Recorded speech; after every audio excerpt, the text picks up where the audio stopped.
네, 오늘 고린도전서 14장의 말씀입니다. 말씀의 제목은 성령이 주신 은사 40일 집중입니다. 이제 2025년도 새해 속에서 매년 주일을 기점으로 해서 8번의 40일의 여정을 저희가 왔습니다.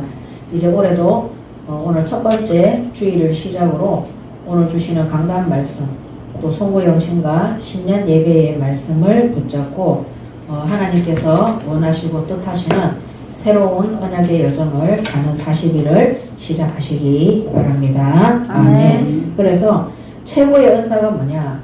하나님의 계명대로, 하나님의 말씀대로 사는 것이 최고의 은사입니다. 그래서 신명기 6장 4절에서 5절에 이스라엘아 들으라, 우리 하나님 여호와는 오직 유일한 여호와이시니 너는 마음을 다하고 뜻을 다하고 힘을 다하여 내 하나님 여호와를 사랑하라. 아멘. 아멘. 이것이 송구영신 예배와 또 신년 예배에 주시는 신명기 6장 5절의 하나님의 명령이고 말씀입니다.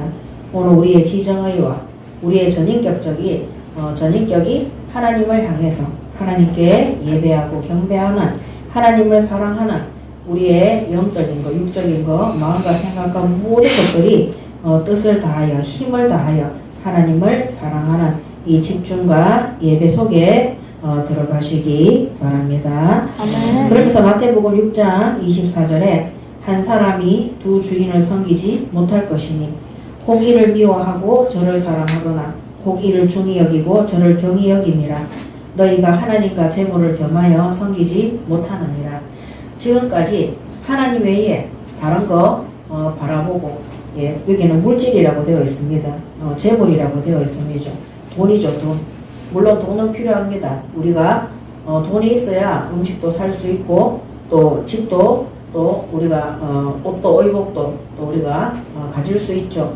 그렇지만 그것이 하나님 사랑하는 것보다 더 사랑하게 되면 우상 숭배가 되고 멸망하게 되고, 또 하나님 보시기에 하나님과 원수관계에 들어가기 때문에 결국에는 그 재물과 물질을 사랑하는 이 모든 것들이 우리를 제약과 진멸 속에 들어가게 하는 것이기 때문에 올해 40일 속에서는 정말로 우리가 하나님보다 더 사랑했던 세상의 재물과 그런 물질을 버리시고 하나님만 사랑하고 하나님 앞에 경배하고 예배하는 우리 성도들 되시기 바랍니다. 아멘. 내가 하나님보다 재물, 물질을 더 사랑하는 것을 어떻게 알 수 있느냐?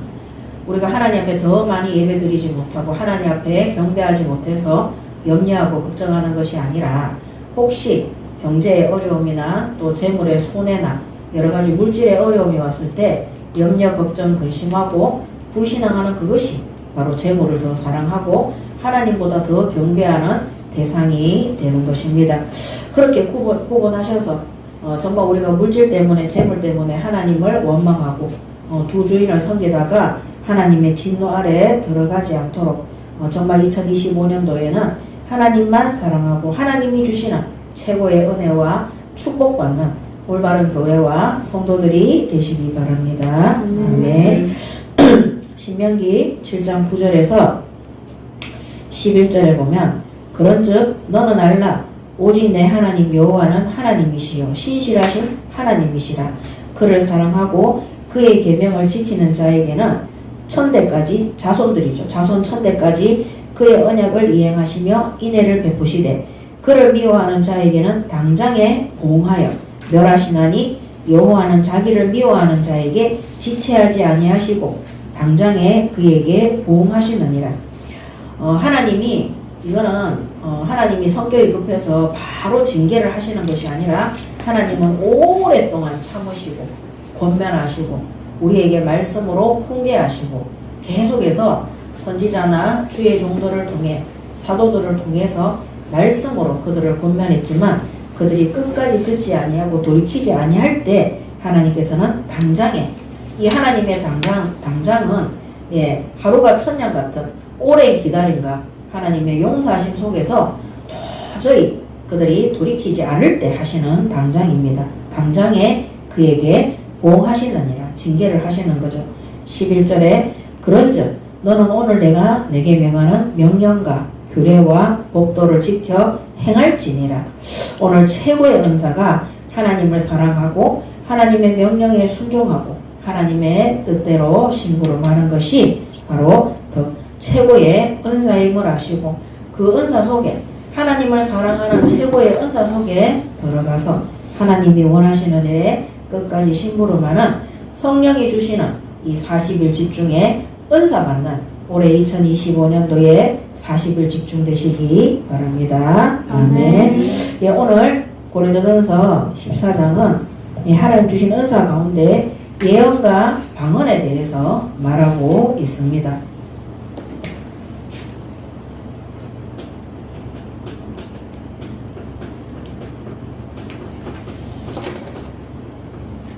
고린도전서 14장 1절에서 25절에 예언과 방언에 대해서 기록하고 있습니다. 자, 첫 번째, 이 예언은 하나님 주시는 은사인데 영적인 진리를 깨달아서 가르치는 것이 바로 예언입니다. 영적 진리를 깨달아 가르치는 은사죠. 그래서 이 하나님의 뜻을 알고 미래에 대한 것, 지금에 대한 것, 모든 것들을 가르치는 것이죠. 그럼 지금 이 시대에는 이 예언이 성령께서 말씀을 깨닫게 하시고 성경 말씀을 통해서 미리 알게 하시는 것입니다. 그래서 구약시대에는 하나님께서 직접 이런 선지자들이나 이런 예언자들을 통해서 말씀을 전달하셨습니다. 이 예언을 하신 것이죠. 그리고 일단 이런 구약시대에는 성경이 정립되어져 있지 않았습니다. 또 하나님의 말씀이 다 기록되어져서 지금처럼 책으로 묶여 있거나 또 이런 거를 신학적으로 고정하거나 공부를 해서 만들어 놓은 것이 없기 때문에 이때 당시에는 성경을 보고 읽으면서 확인할 수 없었기 때문에 성경이 만들어지는 과정이죠. 구약시대는. 그래서 이때는 하나님께서 세운 선지자들이나 이런 예언자들을 통해서 이 은사를 통해 이 영적 진리, 바로 하나님의 뜻입니다. 이거를 깨달아서 가르칠 수 있도록 은사를 주셨습니다. 이 신약시대에는 성경이 기록되어졌죠. 성경이 기록되어지고 지금 현세 시대에는 성경이 묶어져 나와 있죠. 그래서 이 성경 말씀을 통해서 이 진리를 깨달아서 진리를 깨달아서 하나님의 뜻을 알도록 가르치는 것입니다. 그리고 초대교회 시대에는 이 예언의 은사 받은 자들이 계속해서 하나님의 뜻을 예언하는, 그래서 사도행전에도 보면은 바울이 붙잡혀 갈 것을 빌립 집사의 딸과 예언자들이 와서 그들이 말하는 것을 볼 수 있습니다. 오늘날 이 시대에는 이런 예언자가 필요 없습니다. 성경 66권이 하나님의 기록된 말씀으로 딱 정확하게 되어져 있기 때문에, 그래서 이 예언은 이렇게 하면서 이 예언은 사람들한테 죄를 깨닫게 해요. 죄악을 깨닫게 해서 회개하게 합니다. 하나님의 뜻과 계획을 알게도 하고요. 우리가 사람에게 말 못했던, 나만 알고 있던 이런 죄악들도 하나님의 말씀을 통해서 또 이런 선지자들을 통해서 지적해서 회개하게 하시고 깨닫게 하시는 겁니다. 그래서 우리가 주일에도 이렇게 예배를 드리는데 똑같이 하나님의 말씀을 우리가 심부름하는데 이 말씀 듣는 성도들이 죄를 깨닫는, 막 양심의 찔림을 받고, 또 어떤 사람은 하나님이 힘을 주시는 똑같은 말씀 속에서, 그래서 성령께서 깨닫게 하시고 이 죄악을 사람한테 절대 말하지 않는데 이 죄악을 깨닫게 해서 회개하도록 하나님이 하시는 겁니다. 그래서 제가 며칠 전에도 우리 교회 사역자를 통해서 그런 얘기를 들었는데, 우리 교회에서 뛰쳐나간 어떤 성도가 이제 강단 말씀에 시험 들고 대적하다가 나갔어요. 근데 중요한 거는 거기서 예배를 드리는데 뭐 장로교도 갔다가 어디도 갔다가 이렇게 다니나 봐요. 근데 하나님 앞에 여기서 배운 대로 예배를 드리고 이렇게 하다 보면은 계속해서 하나님이 주시는 말씀이 있대요. 그 말씀이 뭐냐면은 너는 곧 멸망할 거라는 말씀. 너는 망할 거라는 메시지를 계속 준대요. 그래서 본인이 열심히 하고 막 노력하고 이렇게 했는데 그 한 몇 개월 했는데 지금은 다 포기했다는 거예요.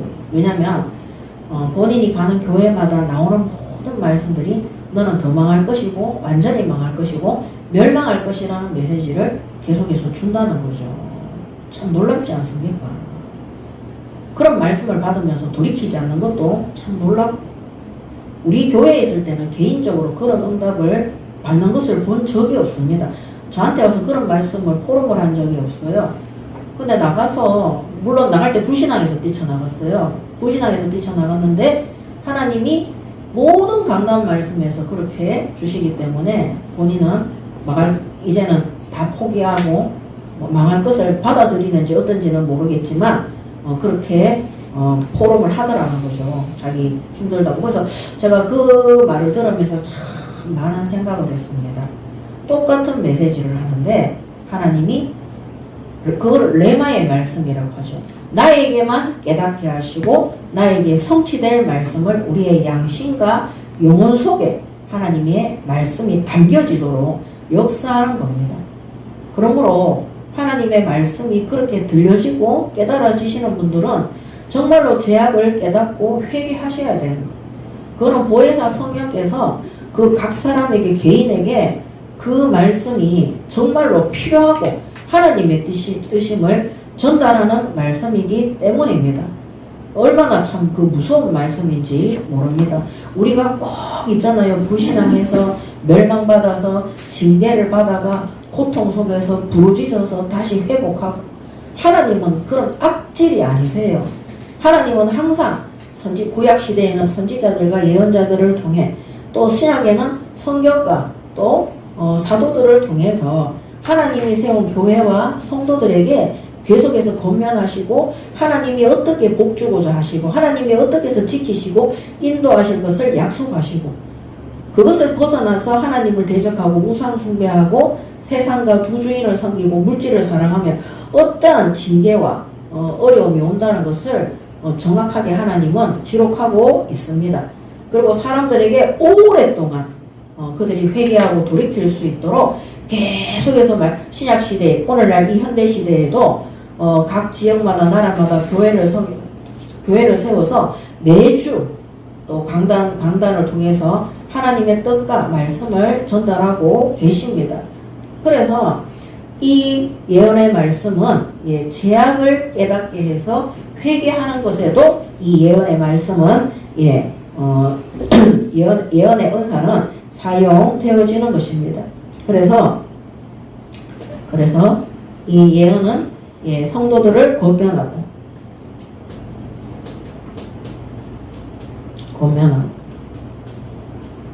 그래서 다윗도 하나님 앞에 숨겨진 죄악을 가지고 있을 때 나단 선지자를 통해서 그 죄악이 선포되어지고 어떤 징계에 대한 것 말하잖아요. 그때 다윗이 옷을 찢으며 하나님 앞에 철저히 회개하는 것을 볼 수 있습니다. 그리고 성도들을 권면하고 교회에 덕을 세우기 위해서 위한 은사로 예언의 은사를 주신 것입니다. 그래서 오늘 고린도전서 14장에도 교회에 덕이 되지 않으면 예언이나 방언은 하지 말라고 기록되어져 있습니다. 그 다음 두 번째, 이 방언입니다.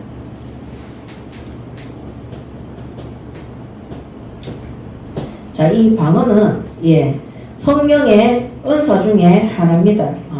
이 방언은 하나님과 영적 교제를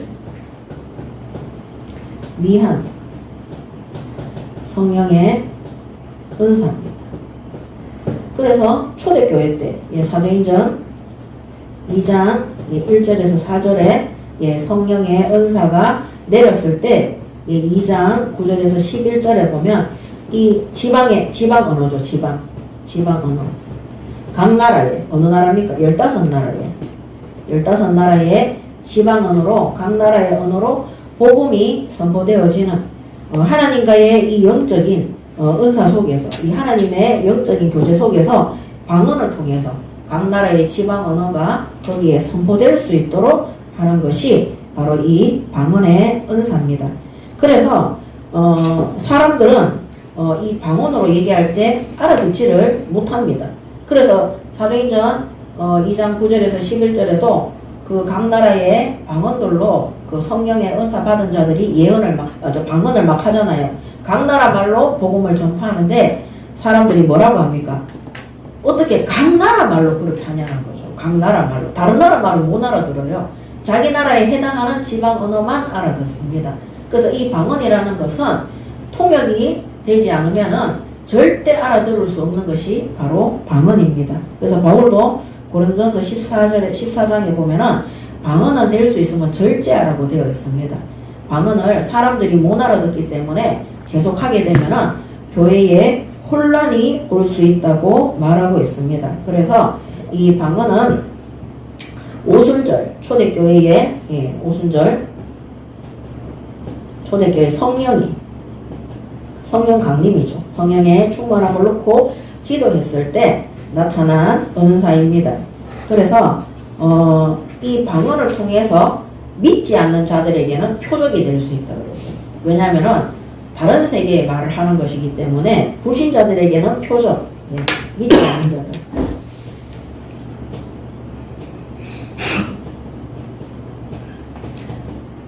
표적이 될 수 있다. 그 다음에는 치우치면은 교회에 혼란이 올 수 있습니다. 치우치면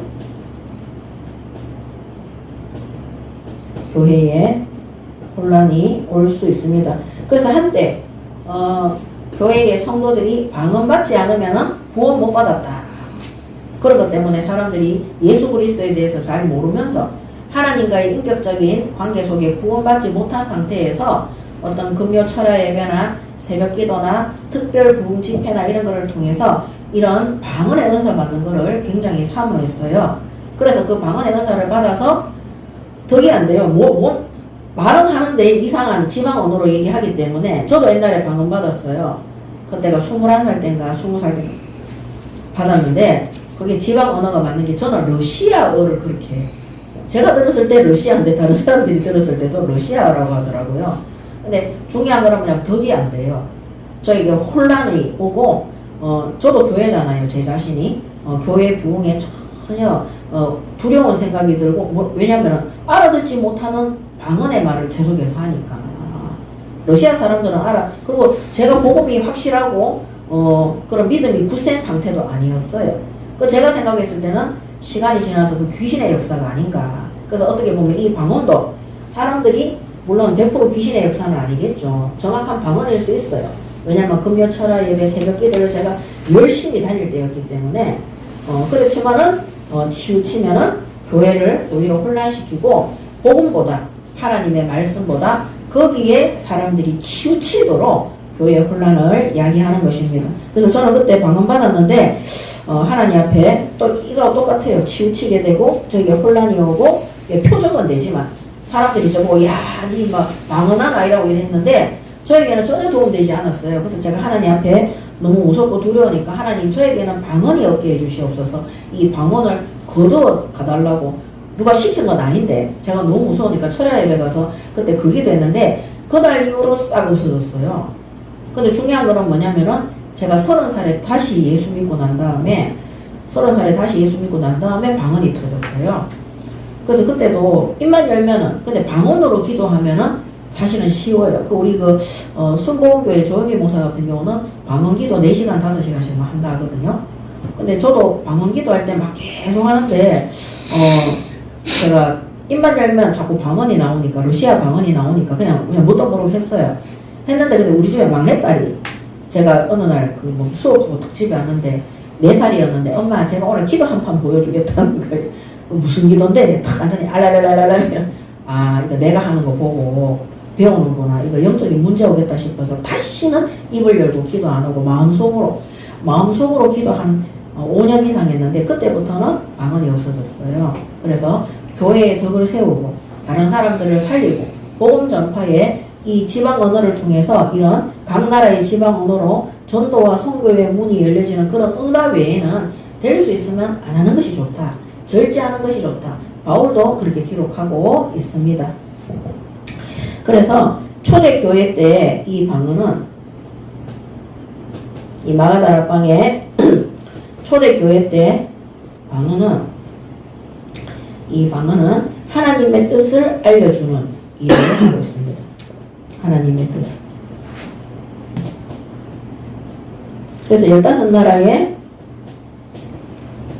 복음이 전파되는 그 일을 알리기 위해서 초대교회에 성령 강림했는 날, 성령이 임재했는 날 복음 전파의 역사가 일어나게 된 것입니다. 그렇지만 오늘날 최고의 은사가 뭐냐? 최고의 은사, 이 시대에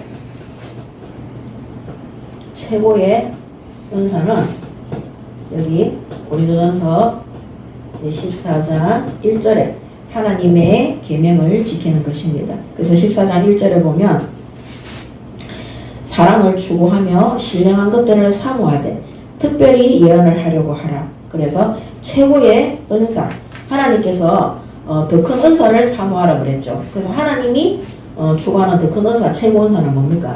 사랑입니다. 사랑. 하나님을 사랑하는 것입니다. 하나님을 사랑하고 형제를 사랑하는 것입니다. 그래서 올해 저희 소구영신 예배와 또 신년 예배의 말씀의 주제가 뭡니까? 하나님을 사랑하는 겁니다. 또 하나님 사랑하는 교회입니다. 신명기 6장 5절이죠. 신명기 6장 5절. 하나님 사랑할 때 이웃과 형제들과 모든 다른 나라 사람들과 전 세계를 사랑함으로 그들에게 하나님의 사랑이 이 예수 그리스도의 진리의 복음이 전파되는 일에 끝까지 심부름할 수 있는 것입니다. 자, 오늘 14장 1절에 사랑을 추구하여 신령한 것들을 사모하되 특별히 예언을 하려고 하라. 방언을 말하는 자는 사람에게 하지 아니하고 하나님께 하나니 이는 알아듣는 자가 없고 영으로 비밀을 말함이라. 그러나 예언하는 자는 사람에게 말하여 덕을 세우며 건면하며 위로하는 것이요 방언을 말하는 자는 자기의 덕을 세우고 예언하는 자는 교회의 덕을 세우나니. 그래서 방언하는 것이 왜 자기의 덕을 세우냐? 자랑거리가 되는 거예요. 예언은 하나님의 뜻을 실제적으로 예언하는 것이기 때문에 교회의 덕이 된다는 겁니다. 자, 그래서 5절에 나는 너희가 다 방언 말하기를 원하나 특별히 예언하기를 원하노라.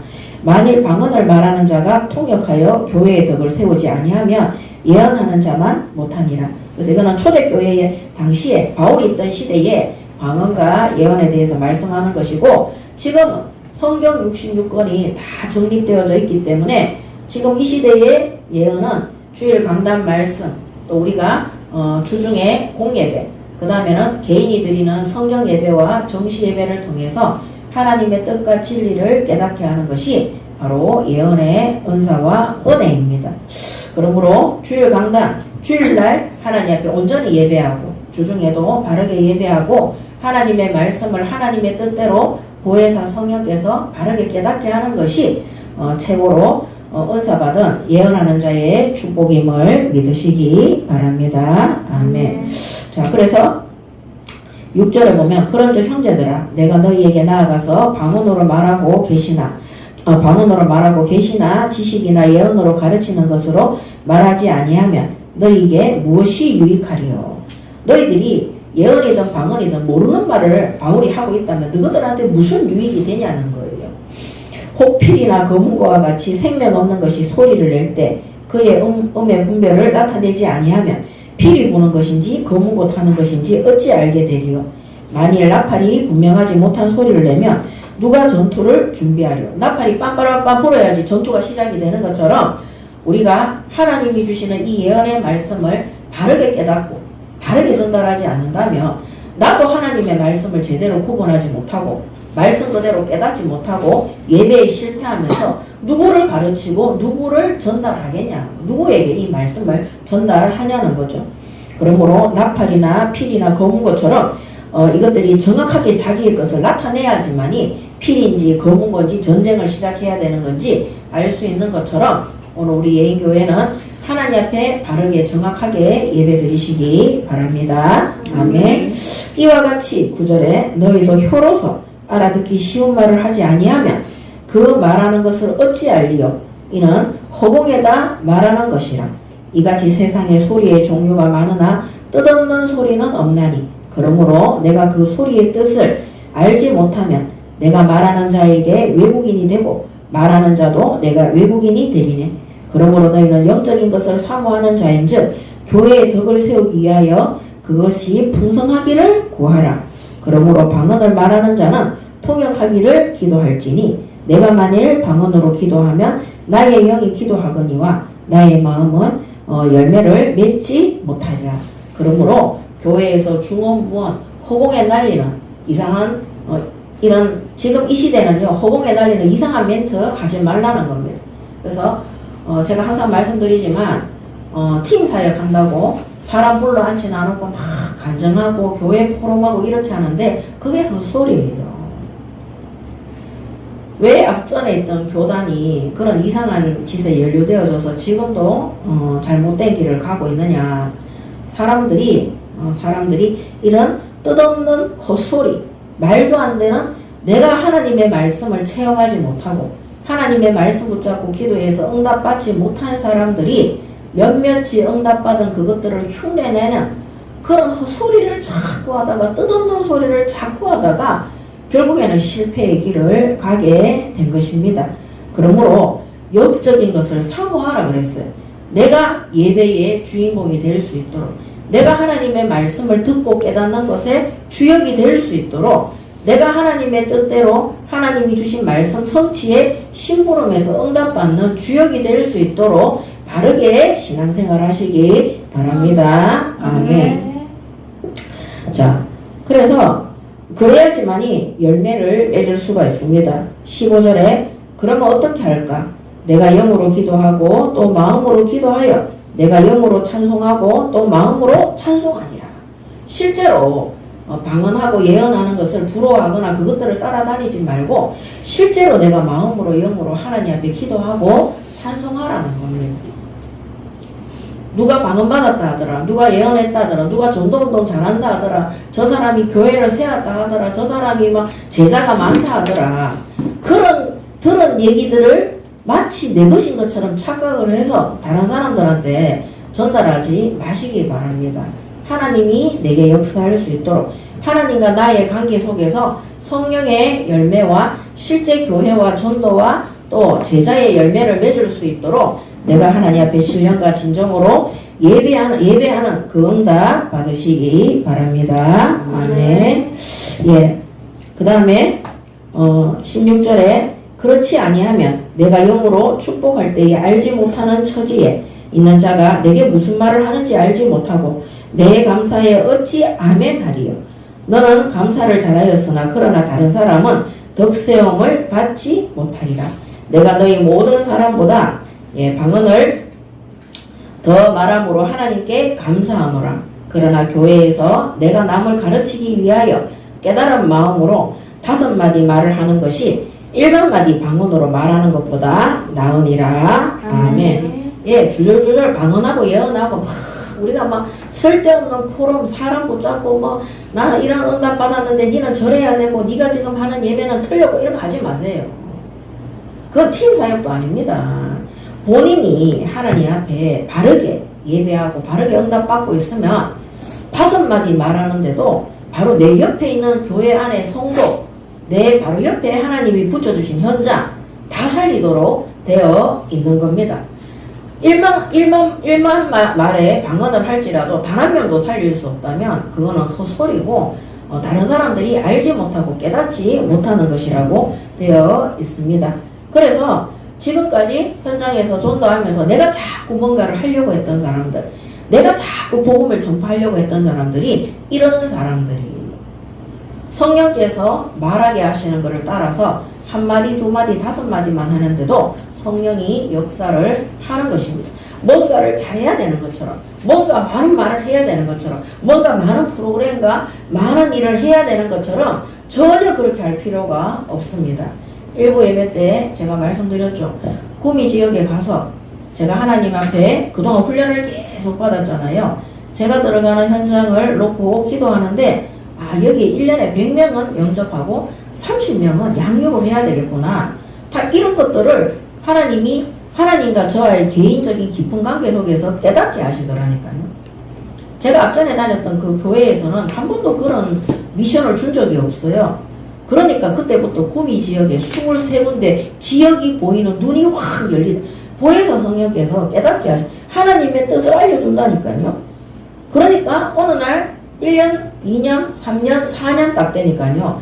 거기에서 제자와 사명자가 나와서 자기 집을 교회당으로 지교회당으로 내어놓고 본교회에서 중직자들과 노예의 목사님들까지 오셔서 정식적으로 지교회가 세워지는 응답을 하나님께서 받게 하셨어요. 그러니까 평상시에는 뭐 특별한 말이 필요가 없습니다. 그래서 하나님이 원하시는 내가 하나님 정말 그래서 저는 사실 올해 송구영신 예배와 신년 예배 때 두 주인을 섬기는 거 거기에 진짜 우리가 결단을 내려야 돼요. 하나님 앞에 하나님만 경배하고 예배하고 하나님의 뜻이 무엇인지 깨닫고 심부름하고 있으면 성령께서 복음 받을 사람만 딱 붙여주십니다. 어느 날 저희 가정에 복음아들이 되어지고 가정의 자녀들도 부모의 신앙을 보고 하나님 살아계심을 믿도록 되어 있습니다. 아무리 뭐 네가 기도 수첩 잘해야 된다 예배만 저도 옛날에 그거 해봤다니까요. 막 뭡니까 청소년 신학교도 보내고 초등 신학교도 보내고 이렇게 했는데 그때는 잔소리로 보냈어요. 그게 아니더라니까요. 정말로 저를 통해서 하나님 살아계신 게 말씀으로 주신 것들이 그 말씀이 성취되는 것들이 보여지니까 자녀들이 따라오는 것입니다. 그리고 후대들도 마찬가지고 교회 안의 성도들도 마찬가지입니다. 그래서 이 20절에 보면 형제들아 지혜에는 아이가 되지 말고 악에는 어린아이가 되라. 지혜에는 장성한 사람이 되라. 아멘. 그래서 하나님의 지혜 사탄이 주는 지혜 세상이 주는 지혜는 적그리스도의 사상과 적그리스도의 교육으로 나온 열매들입니다. 그런 어린아이 같은 초등학문 하나님의 뜻을 알지 못하는 성령의 역사를 알지 못하는 그런 어린아이 같은 수준이 되지 말고 장성한 믿음을 가진 하나님의 지혜 속에 들어가는 자가 되라고 권면하고 있습니다. 그래서 21절에 율법에 기록된 바 주께서 이르시되 내가 다른 방언을 말하는 자와 다른 입술로 이 백성에게 말할지라도 그들이 여전히 듣지 아니하리라 하였으니 그러므로 방언은 믿는 자들을 위하지 아니하고 믿지 아니하는 자들을 위하는 표적이나 예언은 믿지 아니하는 자들을 위하지 않고 믿는 자들을 위함이라. 한마디로 방언으로 나도 내가 알아들을 수 없는 나도 내가 체험해보지 않은 그런 전도운동이 뭐니 그런 거를 쓸데없이 얘기하지 말고 예언이 뭡니까? 하나님께서 깨닫게 하신 것 하나님께서 죄를 깨닫게 하시고 하나님의 영적 진리를 깨닫게 하시고 교회에 덕을 세우고 성도들을 건면하게 하는 이런 깨달음 속에 들어가라는 거죠. 방언은 이 시대의 방언은 헛소리가 방언입니다. 카더락 하는 거예요. 카더락. 그래서 저희 예인교회는 지금까지 뭐 했습니까? 현장에 300명 복음 제시 300명 영접운동 또 신학생들은 연구원 가기 전까지 대학원 가기 전까지 1000명을 복음 전하고 영접시킬 수 있도록 그게 그런 것도 경험이 없으면서 내가 300명한테도 복음 전해가 영접 안 시켰는데 전도에 대해서 떠드는 것은 다른 사람들이 알아듣지 못하는 방언하고 똑같습니다. 그래서 예언은 뭐냐? 하나님의 진리의 말씀을 깨달아서 말씀을 깨닫는 것으로 끝나야 됩니까? 아니죠. 순종하고 실천되어져야 돼. 그 실천이 내가 열심히 하는 실천이 아니라 내가 한 주인만 섬기고 하나님 앞에 제대로 예배하고 경배하면 성령께서 마가다락방 교회에 이 지방 언어를 쓸 때 방언을 할 때 15나라의 전도와 선교의 문이 열려지고 이때 세워진 일꾼들이 바울과 안디옥 교회 팀을 통해서 각 지역마다 나라마다 교회를 세우고 제자로 세워진 것처럼 그런 성령의 열매를 맺도록 되어 있는 것입니다. 이제 2024년도까지 이런 헛된 방언과 같은 전도 다른 사람들이 알아듣지도 못하는 왜 알아듣지도 못합니까? 여기에 방언은 자기도 못 알아듣는 거예요. 나도 못 알아듣는 전도운동을 다른 사람들한테 가르치려고 했으니 얼마나 많은 목회자들과 중직자들과 부교육자들이 어려움 속에 있었겠습니까? 그래서 나도 모르고 다른 사람도 모르는 그런 헛된 방언 속에 들어가지 마시고 하나님의 말씀을 정확하게 깨닫고 나에게 답이 되고 또 그 현장에 성령이 문을 열어서 그 현장에 답을 주고 살리고 또 제자와 지교회, 전문교회, 미션원과 또 대안학교, 비전수업까지 세울 수 있는 예인교회의 성령 은사 받은 제자들 되시기 바랍니다. 아멘. 예. 그 다음에 23절에 그러므로 온 교회가 함께 모여 히다 좀 꺾어주세요. 예, 온 교회가 함께 모여 다 방언으로 말하면 알지 못하는 자들이나 믿지 않는 자들이 들어와서 너희를 미쳤다 하지 아니하겠느냐. 그 지금 미쳤다 소리 듣고 있잖아요. 그 앞에 있던 교단의 사람들 돌았다 소리 듣고 있잖아요. 이상한 정도, 이상한 복음 전파하고 있습니다. 자, 24절에 그러나 다 예언을 하면 믿지 아니하는 자들이나 알지 못하는 자들이 들어와서 모든 사람에게 책망을 들으며 모든 사람에게 판단을 받고 그 마음에 숨은 일들이 드러나게 되므로 엎드려 하나님께 경배하며 하나님이 참으로 너희 가운데 계신다 전파하리라. 아멘. 그게 이겁니다. 신약 성경에 기록된 그대로 죄악을 깨닫게 하시고 성도들을 권면하고 교회에 덕을 세우는 은사로 심부름하게 되는 것입니다. 자, 그 다음에는 이 은사도 예언과 방언도 아무렇게나 하는 것이 아니라 질서와 규범을 가지고 하는 것입니다. 질서와 규범, 한마디로 차례를 가지고 하는 거죠.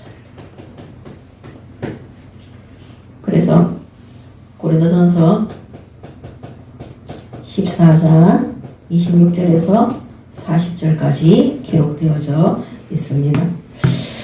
그런즉 26절에 그런즉 형제들아 어찌할까 너희가 모일 때에 각각 찬송시도 있으며 가르치는 말씀도 있으며 계시도 있으며 방언도 있으며 통역함도 있나니 모든 것을 덕을 세우기 위하여 하라. 이 모든 것들은 덕을 세우기 위해서 한다.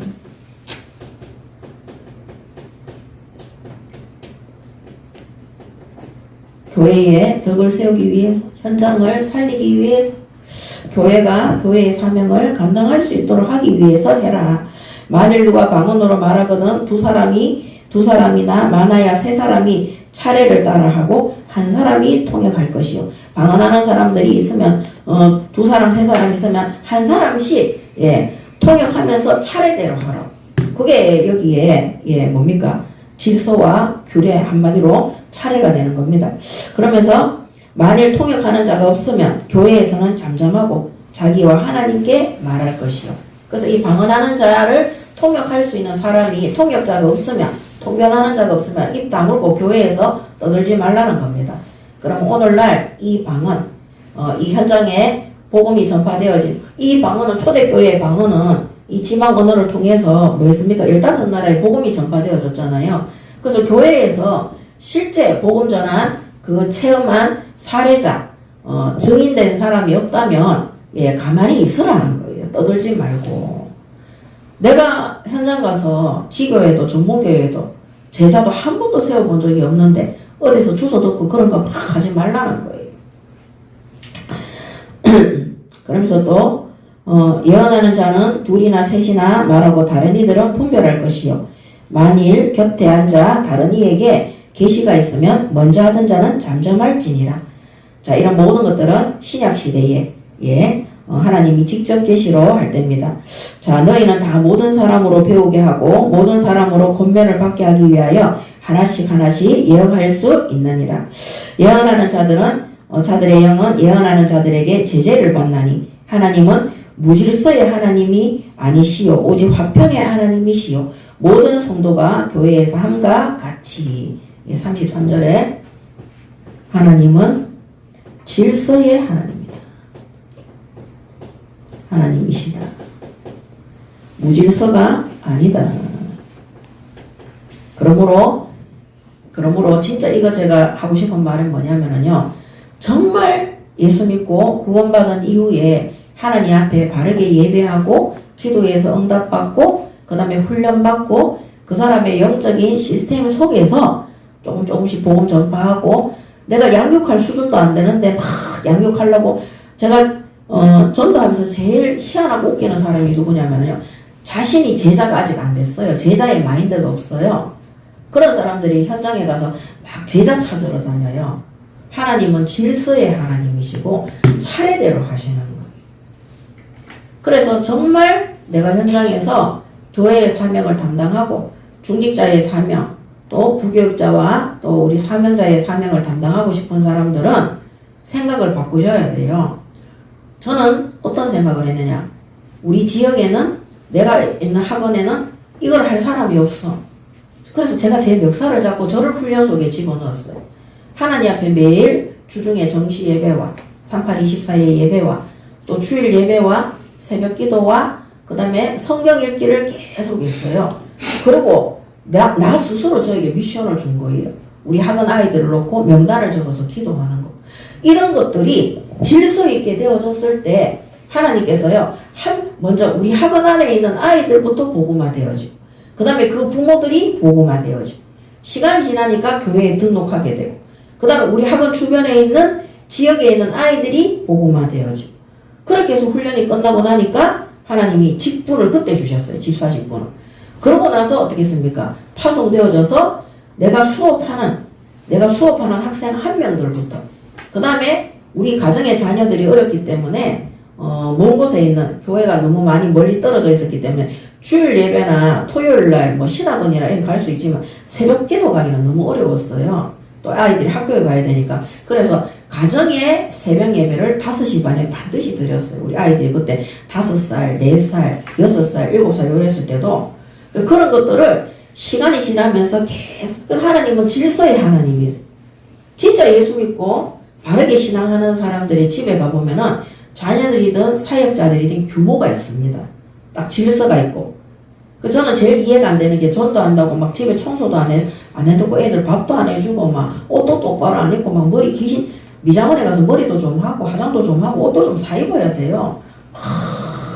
엉망진창으로 해가지고 막 예수가 그리스도다 이러면서 쓰리빠 띨띨 끌고 다니면서 막 같이 앉아서 막 복음 전하는데 옆에서 머리 막 냄새 난다니까요. 옷에서 냄새 나고 불신자들이 복음 안 받아요. 그래서 그런 것들도 그래서 제가 학생들도 사역을 하잖아요.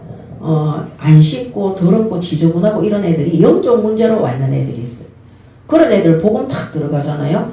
딱 시간이 지나잖아요. 제가 책을 읽히고 생활 규범이 될 수 있도록 제가 질서를 딱 가르쳐요. 그럼 아이들이 부모한테 존댓말을 써요. 그게 부모들이 불신자 학부형들이 저를 좋아할 수밖에 없는 거예요.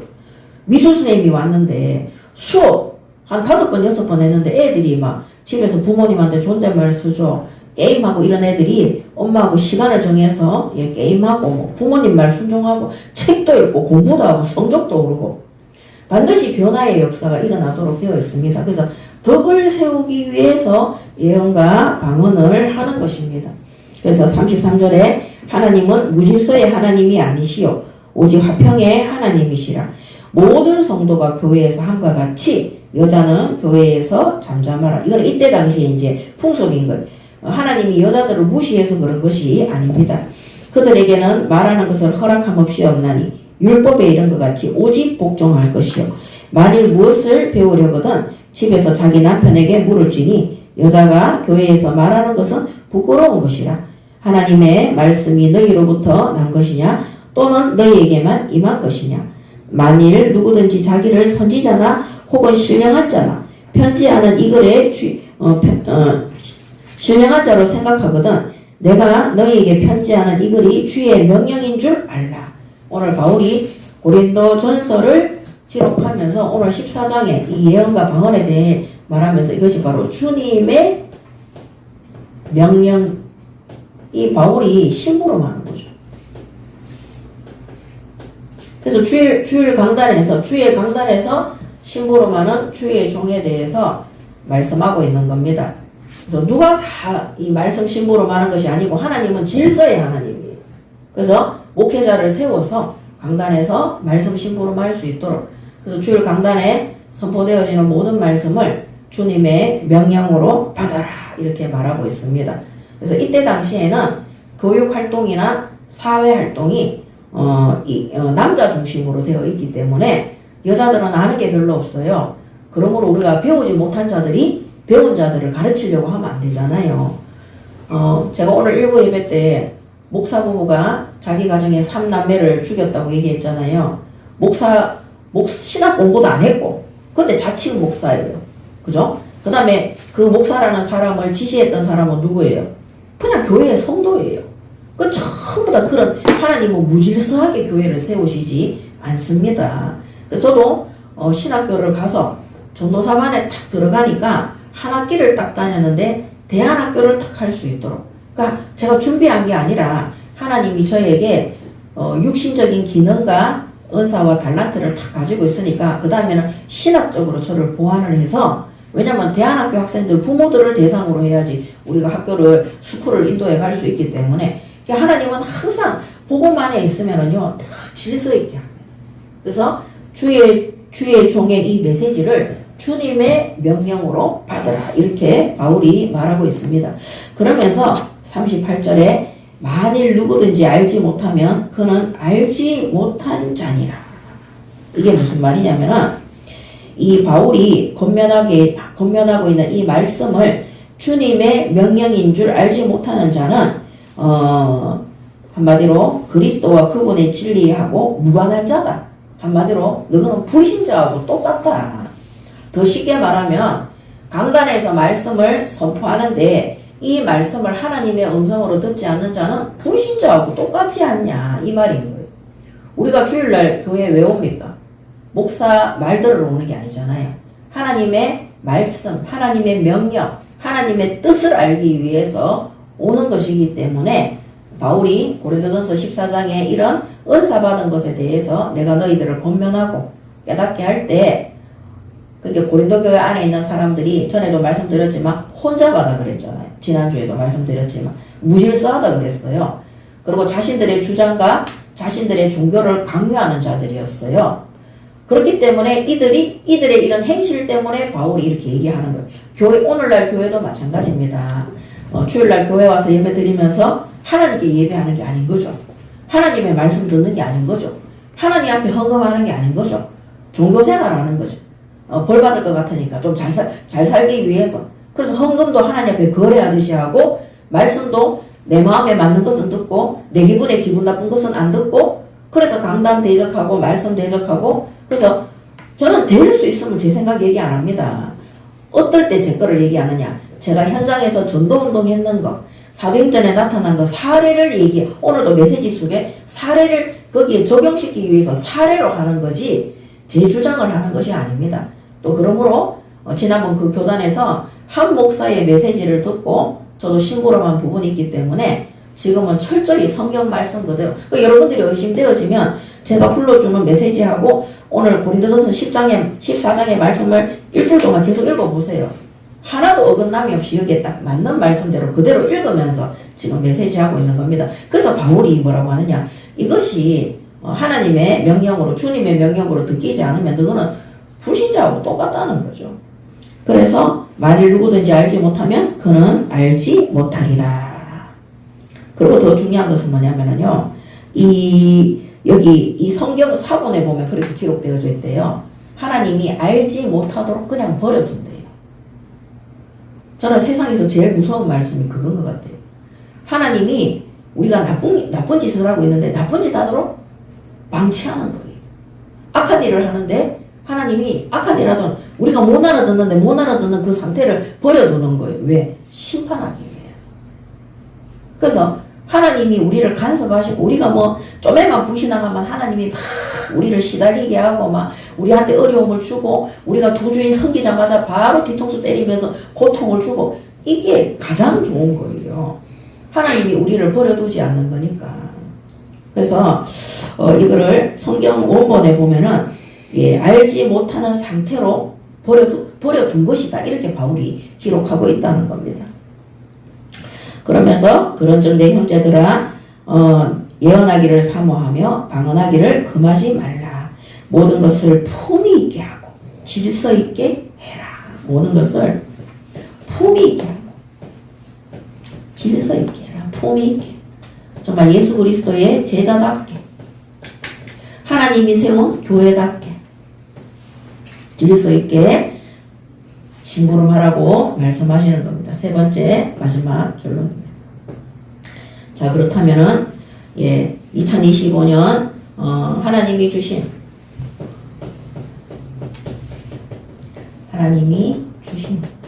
40일 집중의 은사입니다.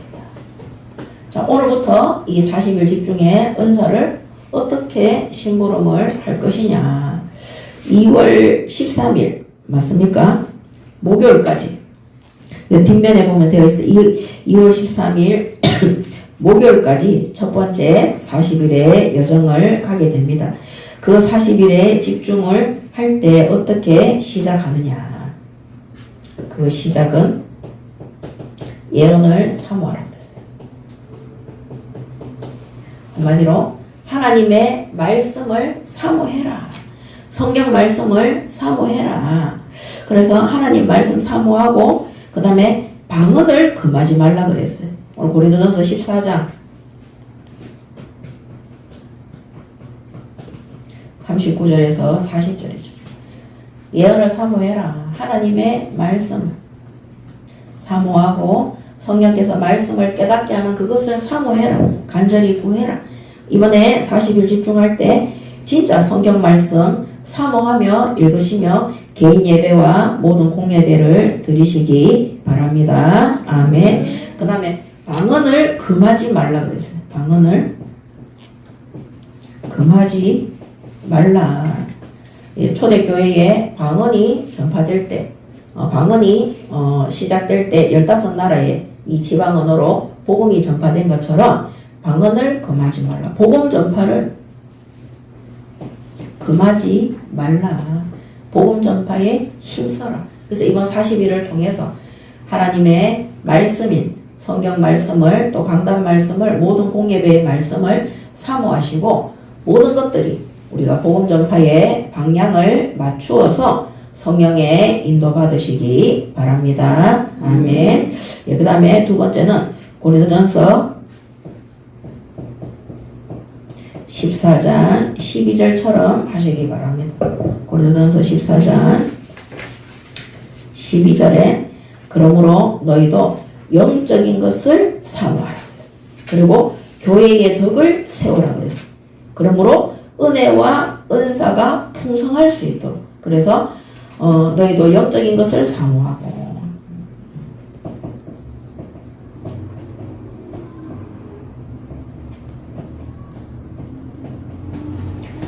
그 다음에 교회의 덕을 세우고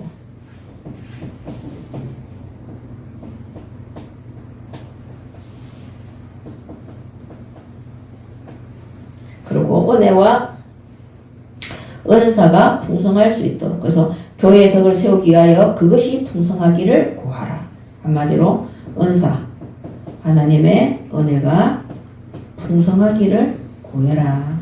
그래서 우리 예교의 모든 성도들이 가는 직장, 산업 현장, 가정 현장, 지역 현장, 학업 현장에 영적인 것을 사모하는 거기에 생명운동이 일어날 수 있도록 복음이 전파될 수 있도록 어둠이 결박되고 우상들이 무너지게 하시고 그래서 복음이 들어가고 복음이 전파되는 나라마다 가난과 기근과 우상 숭배와 재앙이 떠나가고 그들이 선진국이 되고 문화가 발달하고 학교가 세워지고 사람들이 변화되어지는 것들을 치유되어지는 것들을 볼 수 있습니다. 그래서 교회의 덕을 세운 교회가 부흥되어지고 교회가 성장하고 교회가 사회와 산업과 직장과 모든 만남의 현장에 우리 구원받은 성도들이 덕을 세우는 영향을 끼치는 그래서 하나님이 주시는 이 은사 우리에게 주신 달란트 여기는 방언과 예언이지만 각자에게 주시는 가르치는 은사 뭐 많잖아요. 목회자의 은사, 중직자의 직분과 은사 이런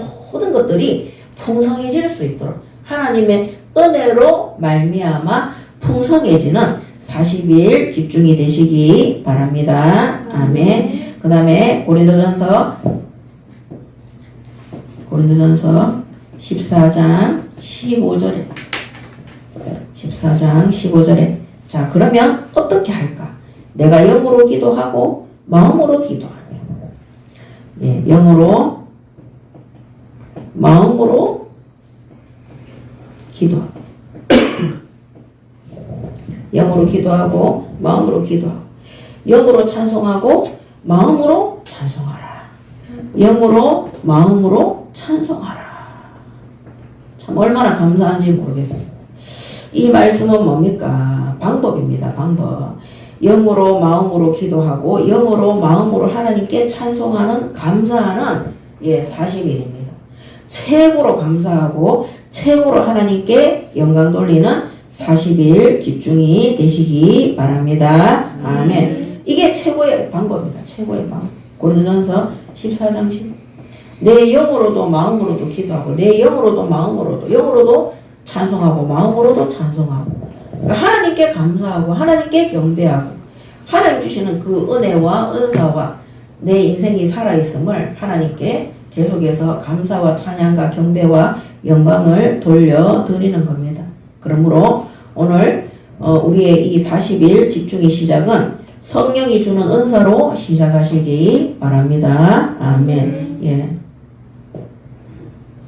이런 것들이 성령이 주는 은사로 시작해야지만이 이것이 지속되어지는 그러므로 영어로 마음으로 기도하고 영어로 마음으로 찬양하는 그래서 결론은 어떻게 되는가? 결론 중에 결론이 뭐냐?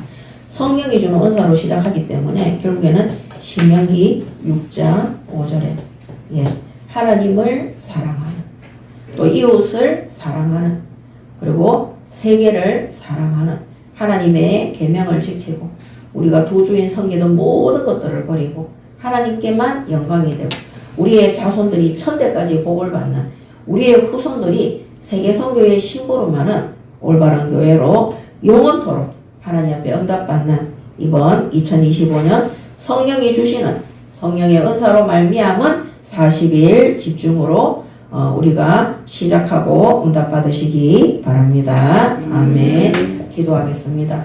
하나님 은혜를 감사합니다. 2025년 새해를 허락하시고 또 새로운 40일을 시작할 수 있도록 은혜 부어주심을 감사합니다. 정말로 마음으로 영으로 하나님께 기도하고 또 마음으로 영으로 하나님을 찬양하는 찬미하는 그래서 모든 것이 하나님께 영광이 되는 교회에 덕을 끼치고 많은 사람들을 살리고 치유하고 후대에게 자손 천대만대까지 이 복음이 전파되어지고 주님 재림하시는 그날까지 올바른 교회의 사명을 감당하는 날마다 더 큰 은혜를 사모하는 하나님의 사랑을 깊이 누리고 전달하는 우리 예인교회의 40일 될 수 있도록 은혜 더하여 주시옵소서. 그래서 일평생 동안 하나님 나라 일에 끝까지 심부름하는 예인교회 될 수 있도록 하나님 축복하시고 인도하여 주시옵소서. 감사드리며 우리 주 예수 그리스도 이름으로 기도드립니다. 아멘.